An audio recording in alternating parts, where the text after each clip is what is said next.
கண்மணி, அன்போடு காதலன், நான் பேசும் அரசியல், இதில் கொஞ்சம் அங்கங்க திமுக, அப்புறம் அதில வந்து கொஞ்சம் வந்து அதிமுக எதிர்ப்பு, அப்புறம் பாசிச பாஜக ஒழிப்பு, அப்படியே நீயே போட்டுக்கோ. எனக்கு அரசியல் பேச பேச அப்படியே வருது. ஆனா, அத அப்படியே பேச நினைக்கும்போது டான்ஸா வந்து முடிஞ்சுது. அப்படின்னு போட்டு முடிச்சுட்டீங்கன்னா, "என்னம்மா பேசினாரு தெரியுமா?" அப்படின்னு சொல்லிட்டு அவங்களும் வைப்ஸ் பண்ணிட்டு போயிடுவாங்க. அவ்வளோதான். அதோட "ஆரிராரிரோ, லாலி லாலியோ" அப்படின்னு போட்டு முடிக்கிறோம், எலெக்ஷன் முடிஞ்சிரும். அப்பதான் இருக்குது கச்சேரி.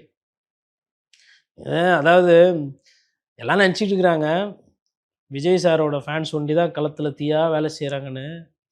நெறைய மத்த நடிகர்களோட ஃபேன்ஸ் கிட்டயும் நான் பேசிட்டு இருக்கிறேன். எல்லாருக்கும் இங்க இருக்குது. எவ்வளோ இருக்குது பரமா மனசுல அப்படின்ற மாரி இருக்கு.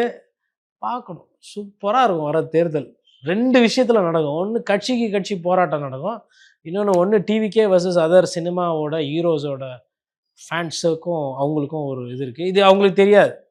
ஏன்னா நமக்கு எப்படி தெரியுதுன்னா, நம்ம பழகுறதுனால தெரியுது. போற இடத்துல அங்கங்க அதாவது பாப்பப் ஆகுது. பிளாஸ்ட் ஆகுது. அவர் பாஷையில சொல்லணும்னா. அவருக்கு இது தெரியாம என்ன பண்ணுகிறாரு, போற இடம்லாம் தூக்கி தூக்கி போட்டு போயின்னு இருக்காரு அவர் பாட்டுன்னு. நம்ம குண்டு ஒண்ணு போடுறோம்னா, அவங்க திருப்பி பீரங்கிலாம் வச்சு சுடுவாங்கல்ல. நீ வச்சிருந்தது வந்து பூண்டு வெடி. டொப்புன்னு போட்டு போயிட்டீங்க. அவங்கலாம் பீரங்கி, AK-47, கன்னி வெடி, ராக்கெட் லான்ச்சர்லாம் பழக்கப்பட்டவங்க. எல்லாம் போடுவாங்க இப்ப திருப்பி திருப்பி. இருக்கு இன்னும். ஒரே ஒரு வழி, இப்ப கூட ஒண்ணும் தப்பு இல்ல. அவர் அரசியல்வாதியா மாறணும். அரசியல்வாதியா மாறிட்டாருன்னா, பிரச்சனை எல்லாம் முடிஞ்சிரும். நடிகரா இருக்கிறது தான் பிரச்சனை. 16 நிமிஷம் பேசிக்கிறாருங்க. ஒரு கட்சியோட 3வது தொடக்க விழா. என்ன பேசியிருக்கணும்? அண்ணாவ பத்தி பேசுறாருல்ல. ஆ? எம்ஜிஆர் பத்தி பேசுறார்ல. தொண்டன் எவனா கடன் வாங்கி வீட்ல இது நடந்திருக்கும். சத்தியமா நடந்திருக்கும். நான் நான் இத வந்து ஒரு என்ன சொல்றது? ஒரு அனுபவத்துல பேசுறேன். இதுக்கு எனக்கு ஆதாரம் இல்ல. ஆனா இது நடந்திருக்கும். இது ஒவ்வொரு கட்சிக்கும் நடக்குது. இது தாவேகாக்கும் சத்தியமா நடந்திருக்கும். யாருன்னா ஒரு தொண்டன் வீட்ல இருக்கிற வீட்டம்மாவோட நகைய வச்சு கொடி வாங்கி குடுத்துருப்பான். கொடி ஏத்திருப்பான். இல்ல 10 பேருக்கு சாப்பாடு போட்டிருப்பான்.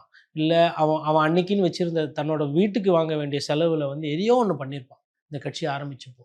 இல்ல ஒரு ஒரு மிட்டாய், பட்டாசுலாம் வாங்கி குடுத்துருப்பான். ஏதோ ஒண்ணு பண்ணியிருப்பாங்க. அவனோட கை காச போட்டு அவன் வீட்டுக்கு போ வேண்டிய காச எடுத்துட்டு போய் பண்ணியிருப்பான். அந்த மாரி ஒரு 4 பேர தேடி ஒரு அது ஞாபகப்படுத்த வேணாம். ஒரு தொண்டன் இருந்தாப்புல. இதான் அவர் நிலைமை இதான். வறுமை. ஆனா, கட்சி தொடங்குன அன்னைக்கு இது பண்ணியிருக்காப்புல திண்டுக்கல்ல.